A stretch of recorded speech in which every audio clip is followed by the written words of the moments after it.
Are you ready? ఖాళీగా ఉండడం మంచిది.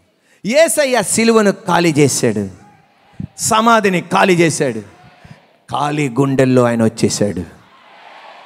నువ్వు ఖాళీగా ఉన్నావు అంటే దానికి అర్థం ఆయన నింపబోతున్నాడు అని. అబ్బా, పవర్ఫుల్గా లేదు. నువ్వు ఖాళీగా ఉన్నావు అంటే దానికి అర్థం ఆయన నింపబోతున్నాడు అని. ఒక్క క్షణం, ఆర్ యు రెడీ? నువ్వు ఖాళీగా ఉన్నావంటే దేవుడు వస్తాడు నింపడానికి, దెయ్యంగాడు వస్తాడు నింపడానికి. కానీ ఎవడొస్తున్నాడో యూ షుడ్ రికగ్నైజ్, నువ్వు గుర్తుపట్టాలి.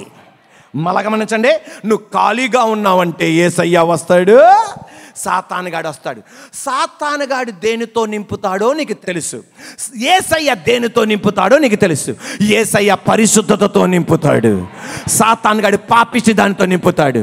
వెంటనే ఆడికి ఒక బోర్డు పెట్టాలి, యేసు రక్తం జయం. అవునండి, సాతానుగాడు వస్తాడు నింపడానికి. ట్యాంకర్లో వస్తాడు, బంకర్లో వస్తాడు, లారీలో వస్తాడు, యూట్యూబ్ ద్వారా వస్తాడు, స్మార్ట్ డివైస్ ద్వారా వస్తాడు అని వస్తాడు. అప్పుడు నువ్వు వెంటనే చూపెట్టాల్సిన బోర్డ్ గెట్అవుట్ కాదు. నువ్వు గెట్అవుట్ అంటే అది వెళ్దది. చీకటిగా ఉందనుకో నీ గది, get out get out get out get out get out, ఆహా గెట్అవుట్, ఓహో గెట్అవుట్.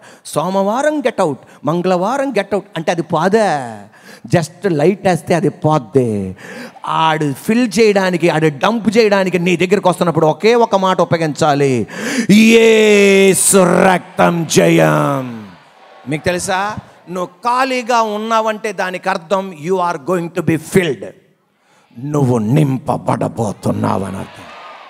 డైనింగ్ టేబుల్ దగ్గర మనం కూర్చుంటాం, నాన్న పిల్లలు కూర్చుంటాం. అమ్మ ఒకవేళ ఇంట్లో పనులు లేకపోతే అమ్మ ఖాళీ ప్లేట్ని చూసి ఏం చేస్తుంది? నింపుతుంది. ఖాళీ కప్పు చూసి ఏం చేస్తుంది? నింపుతుంది. ఖాళీ గ్లాస్ చూసి ఏం చేస్తుంది? నింపుతుంది. మళ్ళీ మన పొట్టల్ని ఇలాగ అంటది, ఎరా నిండిందా అని, ఇంకా నిండిపోద్దా. ఇదివరకు అమ్మలకే పిల్లలకి ఇంత రావాలని చూసేవాళ్ళు, ఇప్పుడు మారిపోయింది, లోపలికి వెళ్ళిపోవాలి. Are you ready? ఇదివరకు అమ్మలకే పిల్లలు ఇలాగ ఉండాలి. మా చిన్నప్పుడు అందరు ఇలా ఉండేవాళ్ళండి. స్కూల్లో పిల్లల బొగ్గలన్నీ ఇలా ఏలాడే అన్నీ. ఇప్పుడు స్కూల్కి వెళ్ళండి, ఎవడ బొగ్గలు కూడా ఏలాడట్లా అంటావు. అమ్మలు నింపుకోవట్లా, పిల్లల్ని నింపుకోవట్లా, ఏది నింపుకోవట్లా, అంతా సగం సగమే. గట్టి ఆర్ యు రెడీ? అమ్మ ఖాళీ ప్లేట్ని నింపుతుంది, అమ్మ ఖాళీ కడుపును నింపుతుంది, అమ్మ ఖాళీ కప్పు నింపుతుంది. ఖాళీగా ఉండటం మంచిది. సర్వశక్తి గల దేవుడు నిన్ను నింపుతాడు, తన అభిషేకముతో నింపుతాడు, తన వాక్కుతో నింపుతాడు, తన మేలుతో నింపుతాడు, తన ఆశీర్వాదంతో నింపుతాడు ఆయన. భార్యాభర్తలు ఇద్దరు పిల్లలు అప్పులు పాలైపోయారు. భార్యాభర్తలు ఇద్దరు పిల్లలు, భర్త చచ్చిపోయాడు, అమ్మ ఇద్దరు పిల్లలు ఉన్నారు, ఇల్లు ఖాళీ అయిపోయింది, పిల్లలను కూడా ఖాళీ చేసేటట్టు ఉన్నారు. వెంటనే ప్రవక్త దగ్గరికి వెళ్ళింది. ప్రవక్త అన్నాడు, ఖాళీ పాత్రలు తీసుకురా. హల్లెలూయా. ఏ పాత్రలు తీసుకురా? ఖాళీ పాత్రలను నింపగలిగిన దమ్ము ఈ ప్రపంచంలో ఎవరికి లేదు. అందరికీ కావాల్సింది నిండు పాత్రలే, అందరికీ కావాల్సింది నిండు కుటుంబాలే, అందరికీ కావాల్సింది నిండుగా డబ్బున్న వాళ్ళే, అందరికీ కావాల్సింది నిండుగా ఉన్న వాళ్ళే.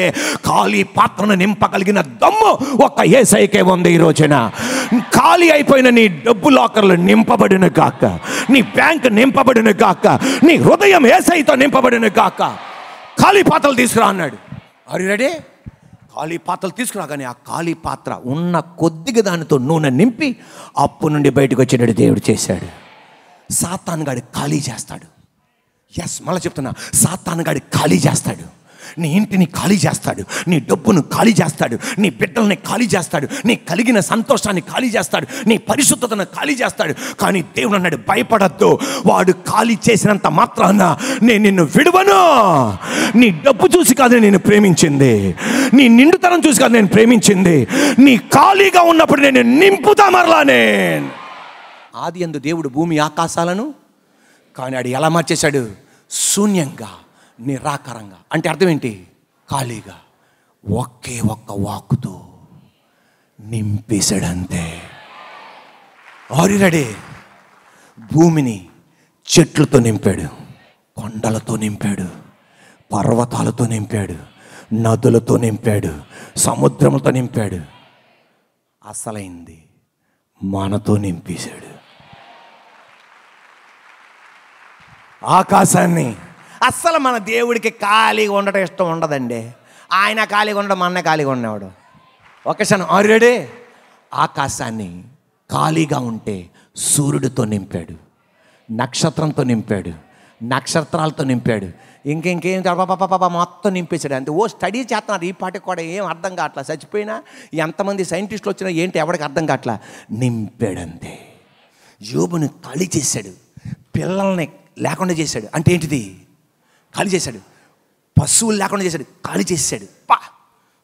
దుర్మార్గుడు. ఆడి పనే ఖాళీ చేయడం. యేసు రక్తమే చేయం. హల్లెలూయా. ఆవులు లేకుండా చేశాడు. అంటే ఏంటిది? గొర్రెలు లేకుండా చేశాడు. ఏంటిది? అనండి గట్టిగా. మీ ఇల్లు నింపబడాలి. అందుకని గాడిదలను ఖాళీ చేశాడు, ఆడగాడిదలను ఖాళీ చేశాడు, మొత్తం ఖాళీ చేశాడు. కానీ ఖాళీ చేసగానే అనుకున్నాడు ఇది పని అయిపోయిందని. కానీ ఖాళీ అయిపోగానే అతన్ని ప్రేమించే వాళ్ళందరూ దూరం అయిపోయారు. ఒక్కతను మాత్రం విడిచిపెట్టలా. నేను నీతోనే ఉంటా. ఖాళీగా అయిన దాన్ని మళ్ళా దేవుడు నింపాడు. ఎలా నింపాడు తెలుసా? డబల్గా నింపాడు. నాజరేయుడైన యేసయ్య అధికారం గల నామములో ఖాళీ అయిపోయిన నీళ్లను ఈ పునరుద్ధానుడ రోజున నిన్ను మరలా దేవుడు నింపును గాక. నీ ధనాన్ని రెట్టింపులుగా నింపును గాక, నీ ఆరోగ్యాన్ని నింపును గాక, పరిశుద్ధతో నింపును గాక, అభివృద్ధితో నింపును గాక. Are you ready? కొన్నిసార్లు నువ్వు ఎక్కడ ఉంటున్నావో ఆ స్థలాన్ని నువ్వు ఖాళీ చేయాలి. అక్కడ నుండి నువ్వు బయటకు వచ్చేయాలి. ఆ స్థలం ఖాళీ చేయాలి. పాపిష్టి స్థలానికి నువ్వు వెళ్తున్నావా? అక్కడి నుండి బయటకు వచ్చి ఆ స్థలాన్ని ఏం చేయాలి? సౌలు విందు ఏర్పాటు చేశాడు. సౌలు పెద్ద విందు ఏర్పాటు చేయగానే దావీదు అక్కడికెళ్ళా. దావీదు ఆ విందుకు వెళ్ళా. ఆ విందులో స్థలం ఎలా ఉంది? ఖాళీగా ఉంది. సౌలు అడిగాడు, ఈ విందుకి దావీదు సీటు ఎందుకని? ఖాళీగా ఉంచటం వలన, ఆ విందుకి వెళ్ళకుండా ఉండడం వలన బతికి బయటపడ్డాడు. సాతానుగాడు అడగాలి నీ పేరుని, ఎందుకు ఈ సీటు ఖాళీగా ఉంది? బ్రదర్ గారు ఎందుకు రాలేదు? ఆ బ్రదర్ గారు ఎందుకు రాలేదు? ఆ బ్రదర్ గారు ఎందుకు రాలేదు? యాస్, నీ పేరు దుష్టుడు అడగాలి, సాతానుగాడు అడగాలి, ఎందుకని ఇక్కడికి రావట్లేదు అని. ఆ స్థలం ఏమైపోవాలి? ఖాళీ అయిపోవాలంతే. దేని బిడ్డలారా, ఒక మాట మీరు గమనించండి. ఈ రోజున నజరేయుడైన యేసయ్య నామములో సమాధుల దొడ్లో ఒక యవనస్తుడు ఉన్నాడు, ఒక మధ్య వయస్కుడు ఉన్నాడు. ఖాళీ చేయడం కుదరట్లా. ఏం చేయడం కుదరట్లా? ఇంట్లో ఉండాల్సిన వాడు సమాధి దొడ్లో ఉన్నాడు. యేసయ్య వచ్చి ఆ స్థలం నుండి తరిమి కొట్టి ఆయన ఉన్న స్థలాన్ని ఖాళీ చేశాడు. ఈరోజు కొంతమందికి ఆ స్థలం ఖాళీ చేయడం కుదరట్లా, ఆ చోటు ఖాళీ చేయడం కుదరట్లా. సమాధి దొడ్లో అడుగుపెట్టినట్టుగా ఈరోజు నా యేసయ్య అక్కడ అడుగు పెడుతున్నాడు అంతే. ఇప్పుడు కసి మీద ఆమెనండి, అక్కడ నుండి నా దేవుడు తరిమి కొడుతున్నాడంతే. అక్కడ ఖాళీ అవుతుంది, నీ ఇల్లు నిండుతుంది. సరిపోలా. హల్లెలూయా. ఇక్కడ ఖాళీ అవుతుంది, సమాధి ఖాళీ అవుతుంది, నీ ఇల్లు నిండుతుంది. దావీదు ప్రార్థన చేశాడు, నా గిన్నె ఖాళీగా ఉంది నింపయ్యా, నా గిన్నె ఖాళీగా ఉంది నింపయ్యా, నా గిన్నె ఖాళీగా ఉంది నింపయ్యా. కీర్తన 23లో రాశాడు, 4, 5, 6 రాశాడు, నూనెతో నా తల అంటి ఉన్నావు. కసి మీద ఆమె, నా గిన్నె నిండి పొర్లుచున్నది. ఎస్, ఈరోజు 2 చేతులు పైకెత్తానండి. అయ్యా నా గిన్నె నింపయ్యా. చెప్పండి, యేసయ్యా నా గిన్నె నింపయ్యా, నా ఇంటి గిన్నె నింపయ్యా. ఏడుస్తున్న వాళ్ళని చూస్తున్నా, నో ప్రాబ్లం, పక్కన వాళ్ళు ఏమనుకున్నా పర్వాలా, నా గిన్నె నింపయ్యా. హల్లెలూయా. నా ఇంటిని నింపయ్యా. హల్లెలూయా. రేతులెత్తిన మీ అందరితో అలా చేతులు పెడతాను. ఒక్క నిమిషం. తండ్రి యొక్కయు కుమారుని యొక్కయు పరిశుద్ధాత్మ నామములో ఏ విషయమైతే నువ్వు చేతులెత్తి నా గిన్నె నిండి పొర్లాలంటున్నావో యేసు నామములో నిండి పొర్లును గాక. అన్న అందే, నా గర్భసంచి ఖాళీగా ఉందయ్యా, నింపయ్యా, నింపయ్యా, నింపయ్యా, నింపయ్యా. నేను ఒక్కదాన్నే ఈ భూమి మీద ఎక్కువైపోయినయ్యా. ఆమెకి పెళ్ళవగా నేను పిల్లల్ని ఇచ్చావు కదా, నా తోటి వాళ్ళకి ఇచ్చావు కదా, నేను ఒక్కదాన్ని ఎక్కువైపోయినయ్యా. నా బాబు నీకు ఈ భూమి మీద భారమైపోతాడయ్యా, నా కూతురు ఈ భూమి మీద నీకు భారం అయిద్దయ్యా. కాదు కదయ్యా, నా గర్భసంచిని నింపయ్యా. గర్భఫలం లేని వాళ్ళు యేసునామములో ఇప్పుడే మీ కుడి హస్తం చేతుల మీద ఉంచుకోండి. యేసునామములో అన్నాను ఎల్కానాను దర్శించిన దేవుడు వచ్చే సంవత్సరం ఈస్టర్ పండగ కల్లా పిల్లలు లేని ఎవరు వచ్చినా యేసునామములో ఒక బిడ్డతో ఇక్కడ వచ్చును గాక. నీ గర్భసంచి నింపబడును గాక.